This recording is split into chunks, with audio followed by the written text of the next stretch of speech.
আমাদের জেলা প্রশাসক মহোদয় খামারিদের কথা শোনার জন্য মত বিনিময় সভার আয়োজন করেছেন, কিন্তু আমাদের কথা তো কেউ শোনে না।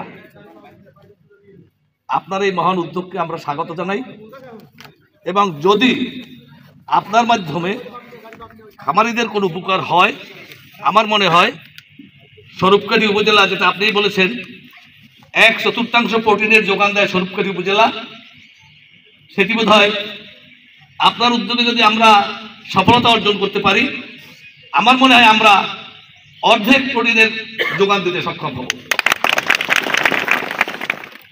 এদেশে আমরা যারা খামারি, মুরগির যে খাবারটা সরবরাহ করে খাওয়াই, সেটি দেয় Kazi farm, Nahar farm, Paragon, quality company. এই খাবারগুলো উৎপাদন করে এবং সরবরাহ করে, এবং এরা বাচ্চা উৎপাদন করে, সরবরাহ করে। কিন্তু বাচ্চাগুলো দেওয়া হয় দালালদের মাধ্যমে, সরাসরি এরা ডিলারদের মাধ্যমে এরা বাচ্চা সরবরাহ করে না। তাহলে বাচ্চার দাম আজকের 100 টাকার মধ্যে একটি বাচ্চা কিনতে হয়, আমাদের 110-15 টাকা একটা বাচ্চা কিনতে হয়। এই বাচ্চাটি যদি তারা সরাসরি ডিলারদের মাধ্যমে খাবারের পর্যায়ে আনতো, তাহলে একটি বাচ্চার দাম হতো 40 থেকে 50 টাকা সর্বোচ্চ। সেখানে আমাদেরকে আনতে হয় 115 টাকা 20 টাকায়। এই যে ভিট মালিক যারা আছেন, ভিট মালিকরা খাদ্য সরবরাহ করে ডিলারদের মাধ্যমে।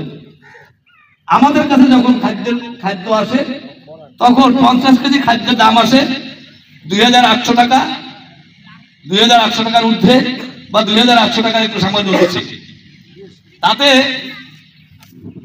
একটি মুরগির পিছনে আমাদের যে খরচ হয় একটি বাচ্চার পিছনে, সেই বাচ্চাটিকে আমরা 5 মাস উইদাউট প্রোডাকশন, 5 মাসের মধ্যে আমরা কোনো ডিম সেই বাচ্চা থেকে আমরা পাই নাই। 5 মাস পর্যন্ত আমাদের যে খাদ্যের যোগানটি দিতে হয়, এটি কিন্তু আমাদের ডিমের উপরে দাম পড়ে যায়।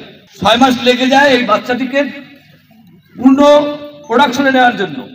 এই যে সময়টিতে আমাদের যে খাদ্যের সরবরাহ করা হয়, ওষুধ সরবরাহ করা হয়, সমস্ত মূল্যটি কিন্তু আমাদের ডিমের উপর উঠে যায়। তাতে দেখা যায়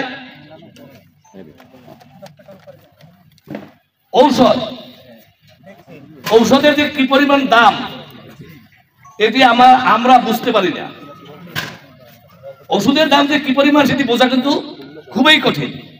তাতে একটি মুরগির পিছনে দৈনিক যদি আমরা হিসাব করি, তাতে প্রায় 300 টাকার মতন ওষুধ খরচ হয় একটা মুরগির পিছনে দৈনিক। সরি 1000 মুরগির পিছনে আমাদের দৈনিক 300 টাকা খরচ হয়। একটি লিভার রাখতে হলে 1000 মুরগির জন্য সর্বনিম্ন বেতন হলো 16 থেকে 17,000 টাকা। সর্বনিম্ন 17,000 টাকা হলে একজন লেবারের 1000 মুরগির পিছনে 300 টাকা। হ্যাঁ, পার ডে। না, ওষুধ 6 মাস না, ওষুধ চলে একেবারে শেষ দিন পর্যন্ত, উৎপাদন পর্যন্ত একেবারে কন্টিনিউ করতে হয়। এই যে 6 মাস পর্যন্ত একেবারে কন্টিনিউ করতে হয়। আমাদেরকে বিদ্যুৎ বিল দিতে হয় প্রায় 10,000 টাকা মান্থলি, বিদ্যুৎ বিল দিতে হয়। এখানে কোনো ছাড় নেই। ডিমের যে উৎপাদন খরচ আমরা যা হিসেব করি, তারপরে আছে এই যে মহামারী দুর্যোগ, বিভিন্ন সময় ওষুধ দেওয়ার পরেও দেখা যায় ওষুধের কর্মক্ষমতা আগের মতো আর এখন নেই। তারপরেও মহামারী লেগে যায়, বিভিন্ন দুর্যোগ এসে যায়। মহামারীর সময় দেখা যায় একজন যে 5000 মুরগি পালে, যদি একটা মহামারী লাগে, দেখা যায় তার শেড 2000-3000 অলরেডি খালি হয়ে যায়। সেই ফার্মার সে কিন্তু চালান একবার নিষ্ক্রিয় হয়ে পথে নামার অবস্থা তৈরি হয়। কিন্তু দেখা যাচ্ছে এই ডিমের মূল্য একটু বেড়ে গেছে। কত? 11 টাকা হয়েছিল।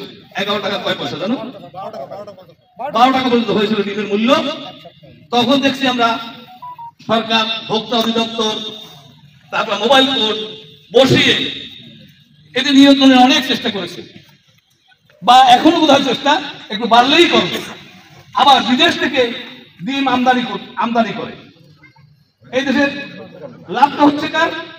লাভটা হচ্ছে সেই বড় বড় যারা ব্যবসায়ী, সেই কোম্পানিগুলো খাবার দাম আদৌ কমাচ্ছে না।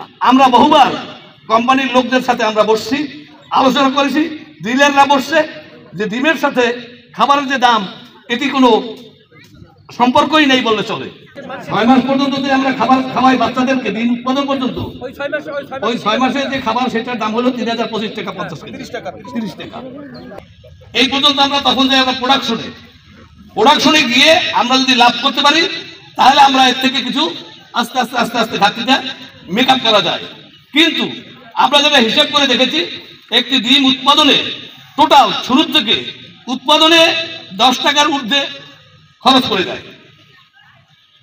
একটি ডিম উৎপাদনে 10 টাকার ঊর্ধ্বে খরচ পড়ে যায়। কিন্তু এখন ডিমের বাজার আছে 9 টাকা 40 পয়সা। এখন বর্তমান বাজার চলে 9 টাকা 40 পয়সা। আর যখন ডিমের